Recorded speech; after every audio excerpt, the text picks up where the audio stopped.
कौन IRCTC sorry जी। हम्म। तो IRCTC अभी भी 645 पर है। 660 65 इस रेंज के टारगेट के लिए बाय कर सकते हैं। और एक्सटेंडेड टारगेट जो हाईएस्ट रेंज में बता देती हूँ, तो 665 के आसपास और 720 725 के टारगेट मुझे दिखते हैं आते हुए। इसमें स्टॉप लॉस जो आज आप खरीद रहे हैं, यानी पहले से है, बने रहिए। खरीदना है बिल्कुल खरीद सकते हैं। स्टॉप लॉस यहाँ पर 600 का मेंटेन करिएगा। दूसरा स्टॉक है आरवीएनएल जो 308 पर है। मैं यहाँ पर आपको थोड़ा सा रुकने की सलाह दूंगी। फ्रेश लॉन्ग करना है तो आप थोड़ा सा रुक जाए, 300 के आसपास करिएगा। अभी 308 पर है, हालांकि बहुत बड़ा डिफरेंस है नहीं, लेकिन लेने के बाद क्यों ज्यादा नीचे जाए स्टॉक अपने पोर्टफोलियो में, दैट इज द आइडिया। तो 300 के आसपास खरीद सकते हो, या फिर ऐसे कह लीजिए कि 3% की रेंज है, 300 से 310, this is the buying range. यहाँ पर आप खरीद सकते हैं। तो ये एक रेंज है। और रही बात स्टॉप लॉस, तो सिर्फ 285 का इसमें छोटा ही स्टॉप लॉस रखें। 285 स्टॉप लॉस। पॉसिबल टारगेट जो यहाँ पर आपको मिलेंगे स्विंग के तौर पर तो 325, जिसमें एक महीने का नजरिया मैक्सिमम होगा। लेकिन अगर आप इन्वेस्टमेंट के तौर पर देखें तो एक ही टारगेट देना चाहूंगी, 360 रुपए का। विश्व सुगेंद्र जी की सर, एक तो जरा जुपिटर वैगन पे काफी सारे सवाल हैं, तो मैं चाह रहा हूँ इसको भी शामिल कर लिया जाए। और विश्व सुगेंद्र जी कह रहे हैं ईस्ट और west, Vipul ji is the west. धन्यवाद सर, ये जो आप लोग सराहना कर देते हैं ना, उसके बाद मतलब उत्साह दोगुना हो जाता है। सर अभी 290 के आसपास चल रहा है। रेलवे ने वैसे ही परेशान करके रखा हुआ है, आज रिकवरी है कई सारे शेयरों में। आईआरसीटीसी अच्छा परफॉर्म कर रहा है। आज सुबह कॉल भी थी अंबाला मैम की आईआरसीटीसी पे। जुपिटर वैगन भी ½ % ऊपर है। क्या करना चाहिए? लेकिन रोशन जी सवाल थोड़ा डिटेल में भेजा कीजिए, खरीदना चाह रहे हैं या खरीद के बैठे हुए, और खरीदा है तो किस लेवल पे खरीदा है। लेकिन एक general view sir, Jupiter wagon. Sir देखिए, बहुत क्लियर केस मैं आपको बताता हूं। अभी ना आप देखिएगा, डेली बेसिस पे हमें रेलवे पे अनाउंसमेंट्स देखने को ना छोटे छोटे ऑर्डर आते रहते हैं। और ये क्लियर केस ये दिखा रहा है कि अगर गवर्नमेंट आपको बड़ा ऑर्डर एक साथ नहीं भी दे रही है ना, रेलवे से डिसइंटरेस्ट नहीं है, रेलवे में इंटरेस्ट है। You are world's biggest railway, आप ऐसे नहीं बाहर हो सकते। हाँ, ये बात जरूर है कि आपको अभी वापस अप ट्रेंड में आने में 2 क्वार्टर 3 क्वार्टर का टाइम लग सकता है। मगर ये जितने भी स्टॉक्स हैं जो आपको पेन पॉइंट में दिख रहे हैं, चाहे जुपिटर हो गया, चाहे टीटागढ़ हो गया, चाहे आरवीएनएल हो गया, all of them will come into play. आराम से पोजीशन मेंटेन करिए अगर आपके पास है। अगर नहीं है तो लोअर लेवल्स पे एक वो बोलते हैं निम्बल करते हुए बाइंग करिए। जहां नीचे मिले थोड़ा थोड़ा अपनी पोजीशन बढ़ाते जाइए और वेट करिए। इसमें रिवर्सल जरूर आएगा। और इसमें एक और चीज आपको बताता हूं, अभी आप रीसेंट टाइम्स में देखिए जो आपको ऑर्डर्स मिल रहे हैं ना, इनका कंपाइल करके जब एग्जीक्यूशन होगा ना, तो इनके रेवेन्यू फिगर्स भी इंप्रूव होंगे। तो डायरेक्ट अगर आपको एक बूस्टर डोज नहीं मिलेगी, और अगर आप वो पैरासिटामोल और एंटीबायोटिक खाते हुए भी चल रहे हैं, तो भी इवेंचुअली आप ठीक हो जाएंगे। तो give it some time, it will perform. लेकर के आ जाइए और उस पर देखते हैं क्या कुछ खबरें निकल के आई हैं। रेलटेल, आज रेलवे पे भी कुछ एक अच्छी अच्छी खबरें निकल करके आई हैं। रेलवे को भी थोड़ा सा कवर कर लेंगे। रेलवे सिग्नल प्रोजेक्ट के लिए इनको ऑर्डर मिला है, करीब 35.5 करोड़ रुपए का ऑर्डर मिलता हुआ दिखाई दे रहा है। हालांकि रेलटेल उतना अच्छा मोमेंटम में नहीं है, लेकिन बाकी कुछ एक शेयरों में अच्छा मोमेंटम देखने को मिल रहा है।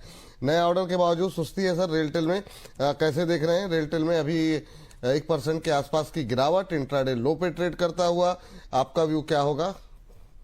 सर मैं एक ही चीज कहूंगा, अभी जिनके पास है बस वो पोजीशन रख ली, ये चलने में टाइम लगाएगा।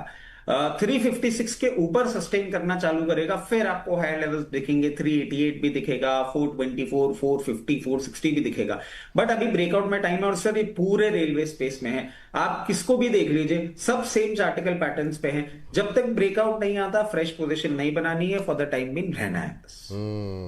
चलिए ठीक, जागरी कंपनी लेकर के आइए, एक और रेलवे लेकर के आते हैं, उस पर भी राय देख लेते हैं क्या निकल के आ रही है। टेक्स मैको रेल और आरवीएनएल, आरवीएनएल के साथ जॉइंट वेंचर जो है इन्होंने किया है, जेवी साइन की है। और भारत की रेल मैन्युफैक्चरिंग क्षमता को मजबूत बढ़ाने के मकसद से ये जेवी साइन की गई है। तो एक साथ टेक्स मैको रेल और आरवीएनएल साथ में निकल करके आएंगे। दोनों शेयरों पे जो है बातचीत करेंगे। ग्लोबल इंफ्रास्ट्रक्चर सेक्टर में अपनी स्थिति को मजबूत करने की के लिए ये जो है जेबी की गई। सर पहले तो हम बात करेंगे आरवीएनएल को लेकर के, कम से कम हरे निशान में 2.25% की तेजी, 325 का लेवल, 312 के आसपास ट्रेड करता हुआ। पहले आरवीएनएल दिखा दीजिए, कम से कम कहीं तो हरियाली दिखे। रेलवे वैसे ही मतलब इतना धीमे चल रहा है। सर आरवीएनएल क्या कोई संभावनाएं हैं करंट लेवल पे बाय करने की आज की इस तेजी को देखते हुए? जी सर देखिए फंडामेंटली स्टॉक अच्छा है, इसके लिए भी सेम चीज बोलूंगा, इसको थोड़ा सा समय देना होगा, 345 रुपए क्रॉस कर लेने दीजिए, उसके बाद मूवमेंट आएगा डायरेक्ट 388, 388 के बाद 428। स्टॉक अच्छा है बट नहीं चल रहा सर, थोड़ा सा टाइम देना ही पड़ेगा।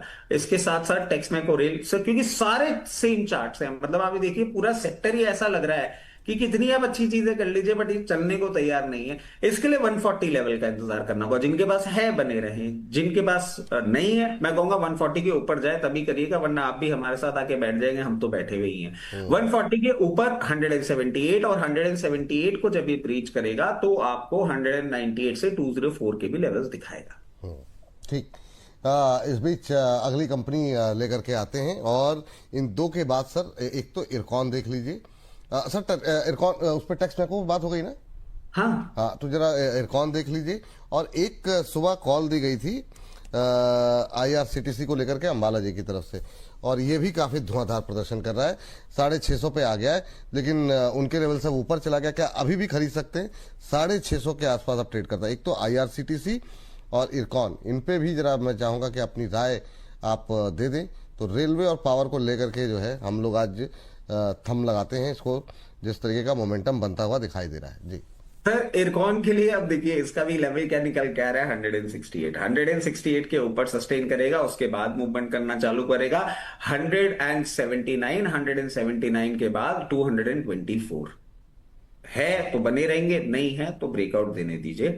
अब सर IRCTC क्या है ना कि आप सुबह बुलाते नहीं है, आज सर एक और प्लेटफॉर्म पे हमने भी क्या ही बोला IRCTC पे ही कॉल दी थी सर, और प्री ओपनिंग पे ही कॉल दी थी। 648 का पहला टारगेट था, वो हिट हो गया है, यहां से और अपसाइड इसमें बाकी है सर। बहुत अच्छे टेक्निकल लेवल्स, बहुत अच्छा टेक्निकल रिवीजन होता हुआ दिख रहा है, कोई भी प्रॉब्लम नहीं दिख रही है। आप इसको अगर फ्रेश पोजीशन बनाना भी चाह रहे हैं तो चलिए मैं आपको एक और चीज ऐड करा देता हूं, फ्रेश पोजीशन यहां बना लीजिएगा। एक स्टॉप लॉस आपको लेके चलना होगा 628 क्लोजिंग बेसिस, और टारगेट्स की जहां हम बात करते हैं ये मूवमेंट कंटिन्यू रहना चाहिए 672, और 672 के बाद 694 के लेवल्स भी आपको दिखाने का दमखम रखता है। अभी खरीद सकते हैं सर? बिल्कुल खरीद सकते हैं सर। ठीक है। तो रेलवे में सर क्या रह गया? एक IRFC रह गया, तो IRFC का भी लेवल बता दीजिए, और क्या बेस्ट शेयर कौन सा होगा आपके लिए खरीदने के लिए? IRCTC है या कुछ और? सर IRFC के साथ भी सेम प्रॉब्लम आ रही है, इसको आपको थोड़ा सा टाइम देना पड़ेगा। 124 के बाद रिवर्सल, 124 के बाद जो रिवर्सल देगा उसमें आपको अपसाइड देगा। सबसे पहला लेवल आपको निकाल के देगा 142 सस्टेन करने के बाद 156 तक भी जा सकता है। Railway as a space sir देखिए, अच्छा IRCTC ने एक ट्रेंड चेंज जरूर करता हुआ दिखाया है, मगर बाकी के जो काउंटर्स है ना वो ज्यादा हाई बीटा मूवमेंट करने वाले हैं। तो अगर आप एक शॉर्ट टर्म ट्रेडिंग बेट के तौर पे ले रहे हैं तो IRCTC पे बेट कर लीजिए। अगर आप इसमें थोड़ा सा समय देना चाह रहे हैं तो मैं कहूंगा 3-4 काउंटर है, इरकॉन देख लीजिए, JWL देख लीजिए, टेक्समेको रेल देख लीजिए, इनमें ना एक स्प्रेड बना लीजिए, रेलवे और RVNL भी। इस स्प्रेड को आप अगर 4-5 काउंटर को लेके चलेंगे ना, रेलवे एज पैक्ड जब मूवमेंट करेगा तो एम्प्लीफाइड रिटर्न आपको मिलेगा। तो इन सारे स्टॉक्स में अपना एक पोर्टफोलियो बना सकते हैं छोटा छोटा।